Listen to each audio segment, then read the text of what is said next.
Hello everyone, welcome to KS English academy. இன்னைக்கு stories மூலயமா நம்ம இங்கிலீஷ் கற்றுக்க போகிறோம். லெசன் 2 இன்னைக்கு நான் ஸ்டார்ட் பண்ணுறேன். லெசன் 1 ஆல்ரெடி போஸ்ட் பண்ணியிருக்கேன், அதனுடைய லிங்க் கீழே கொடுக்குறேன். இன்னைக்கு த பவர் ஆஃப் எஃபர்ட் அப்படிங்கிற ஸ்டோரி தான் பார்க்க போகிறோம். பார்க்கலாமா?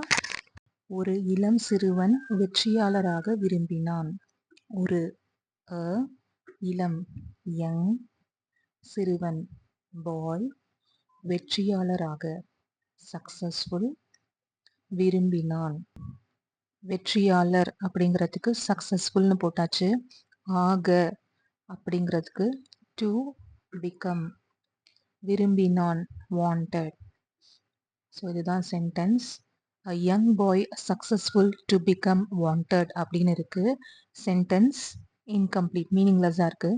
ஸோ இதை மீனிங்ஃபுல்லாக மாற்றுறதுக்கு சப்ஜெக்ட்டுக்கு பக்கத்தில் வேர்ப் போடணும். A young boy அப்படிங்கிறது subject, verb wanted. wanted what? to become, என்னவாகணும்னு விரும்பினா? சக்சஸ்ஃபுல், வெற்றியாளராகணும் விரும்பினா. ஸோ மற்ற அடிஷ்னல் வேர்ட்ஸை நான் ரிமூவ் பண்ணிடுறேன்.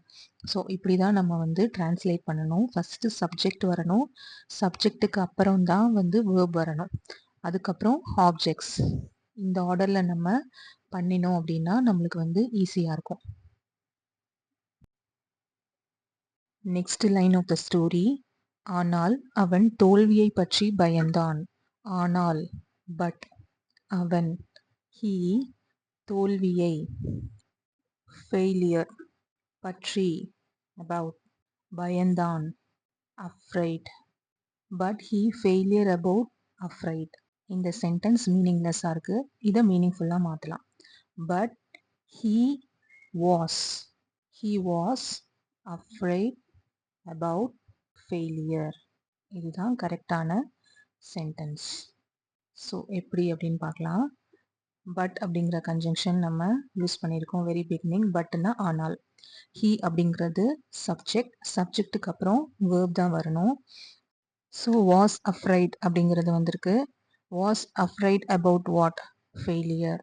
ஸோ இந்த மாதிரி தான் நம்ம சென்டென்சஸை ஃப்ரேம் பண்ணணும். ஒரு நாள் அவன் ஆசிரியர் அவனுக்கு ஒரு விதை கொடுத்தார்.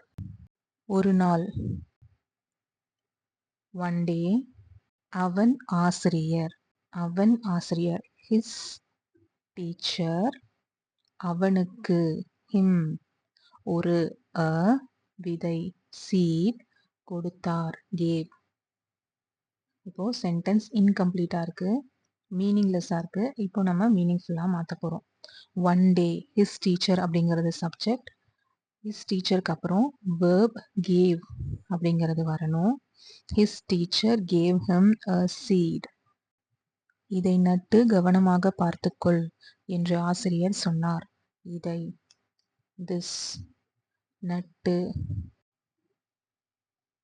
பிளான்ட், கவனமாக, கவனமாக பார்த்துக்கொள், டேக் கேர் என்று, த ஆசிரியர், டீச்சர், சொன்னார், said. இதான் sentence. This plant take care, the teacher said. இப்போ சென்டென்ஸ் மீனிங்லெஸ்ஸாக இருக்குது, இதை மீனிங்ஃபுல்லாக மாற்ற போகிறேன். திஸ் பிளான்ட் அப்படிங்கிறத பிளான்ட் திஸ் அப்படின்னு மாற்றுறேன். Plant this. இப்போ பிளான்ட் திஸ் டேக் கேர் அப்படின்னு ரெண்டு இருக்கு இல்லையா, இதை ரெண்டுத்தையும் மர்ஜ் பண்ணுறதுக்கு அண்ட் அப்படிங்கிற கன்ஜங்ஷன் போடுறேன். Plant this and take care, the teacher said. இது நான் டபுள் கொட்டேஷனுக்குள்ளே கொண்டு வர போகிறேன். ஏன் அப்படின்னா, நீங்கள் தமிழ் வாக்கியத்திலே பார்த்தீங்கன்னா இந்த வாக்கியத்தை டபுள் கொட்டேஷனுக்குள்ளே தான் கொண்டு வந்திருக்காங்க. அதாவது டைரக்ட் ஸ்டேட்மெண்ட்டில் இருக்குது, அதனால் நான் இதையும் டைரக்ட் ஸ்டேட்மெண்ட்டில் எழுதிடுறேன். So plan this and take care, the teacher said அப்படிங்கிறது தான் இதனுடைய டிரான்ஸ்லேஷன். அடுத்த லைன். அந்த சிறுவன் தினமும் அதை நீரூற்றி வளர்த்தான். அந்த, த சிறுவன் பாய், தினமும் எவ்ரிடே, அதை, இட், நீரூற்றி, வாட்டர்டுன்னு எழுதுறேன். ஏன் அப்படின்னா பாஸ்ட் டென்ஸில் இருக்குது, எல்லாமே பாஸ்ட் டென்ஸில் இருக்கிறனால வாட்டர் அப்படிங்கிறத வாட்டர்டு, வளர்த்தான். வளர்த்தான் வந்து grew அப்படின்னு எழுதுறேன். இப்போ சென்டென்ஸ் இன்கம்ப்ளீட்டாக இருக்குது, இதை கம்ப்ளீட்டாக மாற்றுறேன். த பாய் அப்படிங்கிறது சப்ஜெக்ட், சப்ஜெக்ட்டுக்கு பக்கத்தில் verb watered, watered everyday. இந்த வாட்டர்டை ரிமூவ் பண்ணுறேன். இப்போது த boy watered everyday it grew அப்படின்னு இருக்குது. ஸோ இட் grew அப்படிங்கிறது செகண்ட் பார்ட்டில் கொண்டு வர போகிறேன். இப்போது இட் க்ரூன்னு இருக்குது, இதை வந்து grew it அப்படின்னு மாற்ற போகிறேன். இந்த இடத்துல இந்த ரெண்டு சென்டென்ஸையும் கம்பைன் பண்ணுறதுக்காக அண்ட் அப்படிங்கிறத போடுறேன். The boy watered everyday and grew it அப்படின்னு போடலாம். நாட்கள் கடந்தன ஆனால் எதுவும் வளரவில்லை. நாட்கள் கடந்தன, டேஸ் பாஸ்ட். ஆனால், பட், எதுவும், நத்திங், வளரவில்லை, நத்திங், வளரவில்லை, grew. அவன் கவலையடைந்து விட முயன்றான். அவன், he, கவலை அடைந்து, felt sad, விட, விட அப்படின்னா give up. முயன்றான், tried, tried to. இதான் சென்டென்ஸ், இதை நம்ம ரீஃப்ரேம் பண்ண போகிறோம். he felt sad அப்படிங்கிற வரைக்கும் கரெக்டாக இருக்குது. give up tried to அப்படிங்கிறது தப்பாக இருக்குது. ஸோ அந்த give up tried to அப்படிங்கிறத நம்ம கொஞ்சம் ரீஃப்ரேம் பண்ணலாம். he felt sad, அவன் கவலை அடைஞ்சான். கவலை அடைஞ்சதுக்கப்புறம் என்ன பண்ணான்? tried to, முயற்சி செய்தான். tried to, என்ன முயற்சி செய்தான்? give up, அதாவது அதை விட்டுறணும், அந்த முயற்சியை விட்டுறணும், அதுதான் give up. he felt sad, he felt sad, tried to give up அப்படின்னு இருக்கு. ஸோ he felt sad, இது ரெண்டுத்தையும் கனெக்ட் பண்ணுற மாதிரி நான் ஒரு கன்ஜங்ஷன் போடுறேன். and tried to give up. Next line, இருப்பினும் அவன் அதை தொடர்ந்து கவனித்தான். இருப்பினும், ஸ்டில், அவன், he, அதை தொடர்ந்து கவனித்தான். continued to care for it, continued to care for it.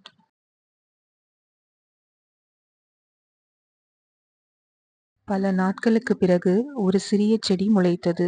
பல நாட்களுக்கு பிறகு, ஆஃப்டர் மெனி டேஸ். ஒரு சிறிய ஸ்மால் செடி, plant appeared. Okay, after many days a small plant appeared. அந்த சிறுவன் மிகவும் மகிழ்ந்தான். அந்த சிறுவன், the boy, மிகவும், very, மகிழ்ந்தான், happy. the boy very happy அப்படின்னு நம்ம சொல்ல முடியாது. இங்கே வந்து கிராமட்டிக்கல் எரர் இருக்குது. நம்ம இதை சிம்பிள் பாஸ்ட் டென்ஸில் கொண்டு வரும்போது ரூல் இந்த இடத்துல the boy was very happy அப்படிங்கிறது தான் கரெக்டான ஆன்சர். ஆசிரியர் சிரித்து கூறினார். ஆசிரியர், டீச்சர், இங்கே நான் the teacher அப்படின்னு போடுறேன். ஏன் அப்படின்னா ஸ்பெசிஃபிக்காக நம்ம அந்த டீச்சர் யார் வந்து பேசினாங்களோ அவங்கள தான் நம்ம மென்ஷன் பண்ணுறோம். சிரித்து, ஸ்மைல்டு, பாஸ்ட் டென்ஸில் எழுதுறேன். கூறினார், செட். இப்போது த டீச்சர் ஸ்மைல்டு செட் அப்படின்னு இருக்கு இல்லையா, இதை மீனிங்ஃபுல்லாக மாற்றுறதுக்கு த டீச்சர் என்ன பண்ணாங்க? சிரிச்சுக்கிட்டே சொன்னாங்க, ரெண்டு செயல் செய்தாங்க. இந்த ரெண்டுத்தையும் நான் வந்து மர்ஜ் பண்ண போகிறேன். அண்ட் அப்படிங்கிற கன்ஜங்ஷனை போட்டு the teacher smiled and set. எப்போதும் முயற்சியை விடாதவர்களுக்கு வெற்றி கிடைக்கும்.